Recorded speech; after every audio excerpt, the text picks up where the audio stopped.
To be relaxed is to be able to immediately perceive the stimuli that you want to perceive.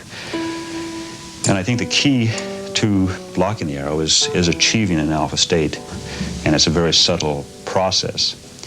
If I think about the guy standing there drawing an arrow down on my chest, usually I have to step out and not take the shot. It took a while to work up to the speed, but I think that I could probably train anyone to do it.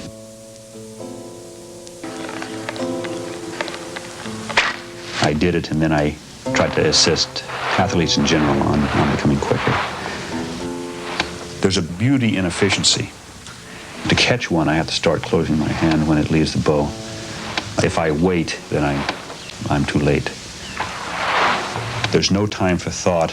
There's just enough of your conscious self transcendent to the entire experience that, as Mishima says, you're seen without words, a union of mind and body that is rarely achieved.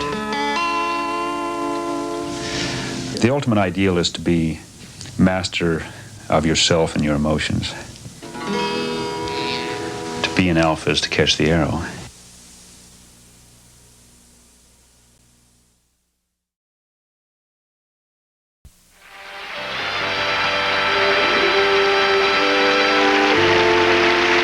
Good evening. Earlier, Jim Mather broke a speeding arrow in flight. We knew you'd want to meet him and see more of this incredible karate expert in action. Welcome again, Jim Mather. Welcome, Jim. It's nice to have you back. What you did on our show last season, your stunt was one of the most incredible feats that we've seen. Let's go back and take another look at what you did for our cameras. Okay, this is a straight shoot. I'm watching the tip of the arrow, waiting for the release, and also kind of looking at the angle of the shaft at release to see where it's going so I can calculate whether I have to move my hand up or down. I generally start trying to close my hand when it leaves the bow in order to get it closed in time. It's moving in the air. It isn't going straight, is it? No, it fishtails, it corkscrews, it does a lot of different things. Jim, you say that it's 10 times as difficult to break an arrow. Why? I estimate that to catch is 10 times harder than to deflect. To break it is probably 10 times harder than to actually catch. Are you ready? Yes. Would you show us? Of course. Terrific. Good luck. Thank you. We'll step back.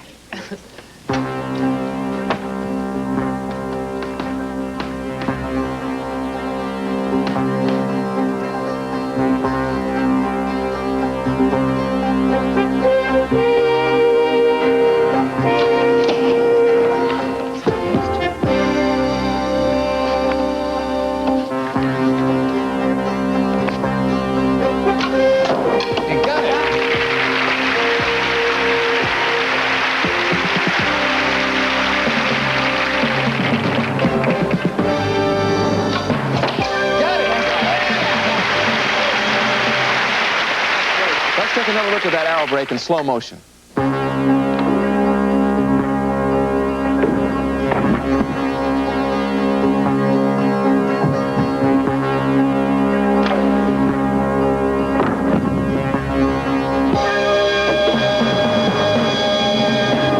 Thank you, Jim Mather. You are indeed incredible.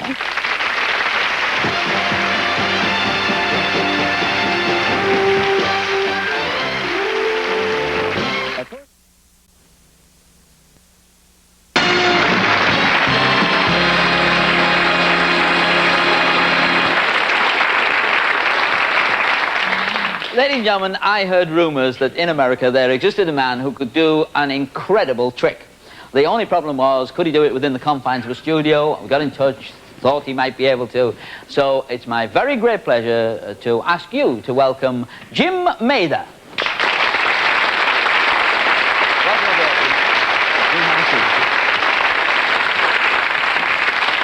Jim is from California, which accounts for the funny dress.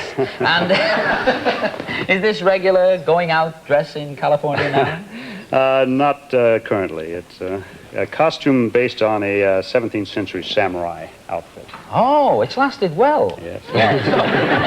What actually do you do for a living? I run a karate school in San Jose, California. Mm-hmm. teach people to leap at bricks and stuff. Right. Funny that, you know, no brick has ever attacked me. I find it strange. What does the word karate actually mean? Karate means empty hand art, meaning that it's fought without weapons. But it originally evolved out of weapon systems. When the Japanese government banned weapons in Okinawa, they kind of evolved into a weaponless system. Oh. Now, what you do, in fact, goes a bit beyond that, doesn't it? It's not normal No, not normal. in the school. No? Slight bit beyond. A slight bit beyond. It's a long way beyond. And I know you've incorporated it into a little playlet, and we're going to only show the highlights of that tonight. But nevertheless, you go and join your team, and I'll explain to the audience exactly what it's all about. Ladies and gentlemen, Jim Mather.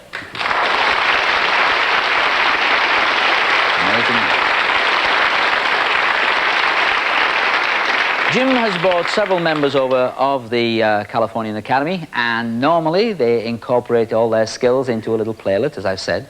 We've only time for the highlights, and I'll explain exactly what happens as you see it happening.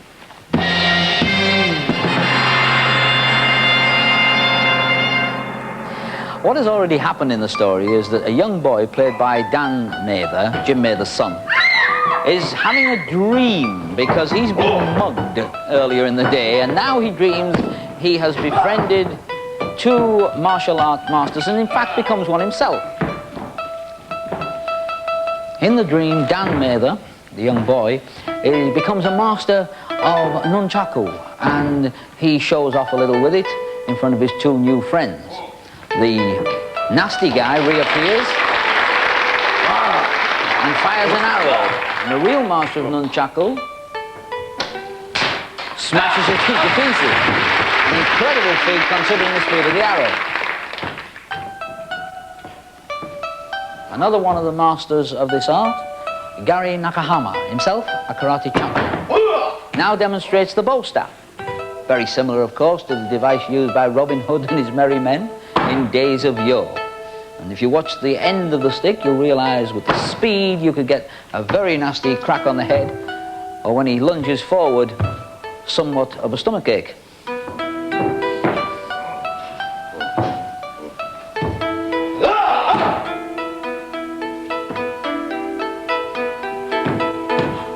Gary Nakahama.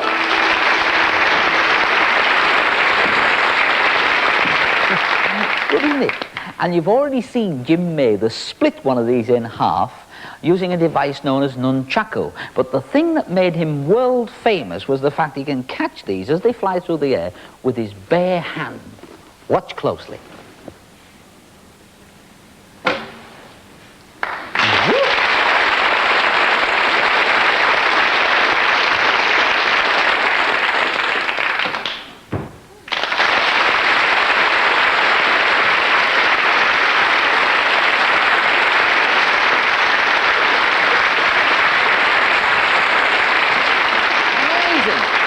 Congratulations. How long did it take you to learn that? I've been doing it for about 20 years. 20 years, wow. You see, the thing that gets me is you've got to time exactly when to close your hand, and this thing is traveling fast. You don't have a long time, do you? No. You're very reliant on the archer. Right. That helps. Kurt Eppel. Right, Kurt Yeah, Eppel. nice guy as well. And of course, I must warn, you know, I admire the talent, but I must warn all the children here and the children who are watching at home, and anybody in fact, do not try this trick. And even the master wears these safety goggle devices, because you got hit once, didn't you? Yes. Yeah. In the left eye. In the left eye. And don't think you can also try it, Jim warned me today, with the rubber sucker type. That's right. The surgeon warned you against that, didn't he? That's right. He said that there's more eyes lost through blunt objects going in than sharp ones. So it's a strong warning. Now, we're going to ask you to do, well, me a favour and the show a favour. Can I just have this over here, Debbie? I see they call your assistant Debbie also, yeah? Now, Debbie has brought this. All the great acts have assistants called Debbie. I see. And this for me. Thank you very much. And I should have. What is this? This is a compound bow, and It's got pulleys fitted. Right. What they're for? it's a pulley system that essentially allows a bow of a much shorter size to achieve the same amount of power as, say, a a 6-foot longbow would. I see. So compared with the last one, all this pulley system is pushing it out about 3 times as fast. Yes, much quicker. I noticed at rehearsal we could actually hear them. Oh, yeah. I can hear I can hear them coming. You can hear them coming. Well, that helps, I suppose. Right. And we're going to ask your bowman to shoot this arrow, which has got a tip on it, and I'll explain that as he did. Kurt, will you come in? Ladies and gentlemen, Kurt Eppel, the bowman. Good night, round of applause. Thank you. What we've done is, you see, we've set up a couple of doors, and these are the sort of doors you'd find in English houses, and Kurt is going to show us not so much how sharp the arrow is, but the speed of the bow and the power of that bow.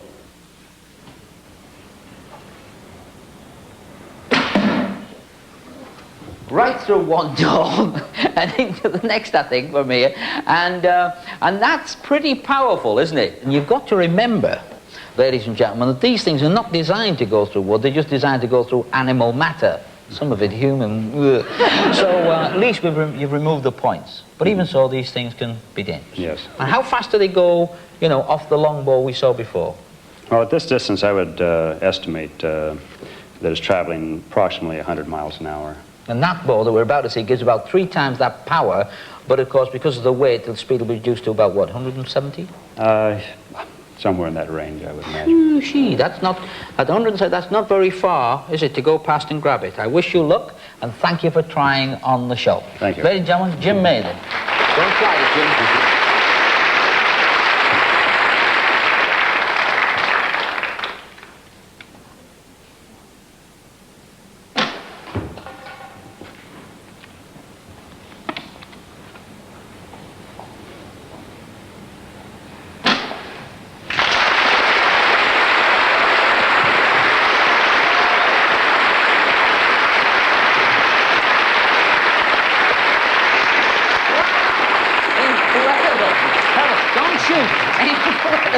Ladies and gentlemen, that's just amazing. I don't know what speed that was going, but from where I was sitting over there, that was fast. Ladies and gentlemen, Jim Mather.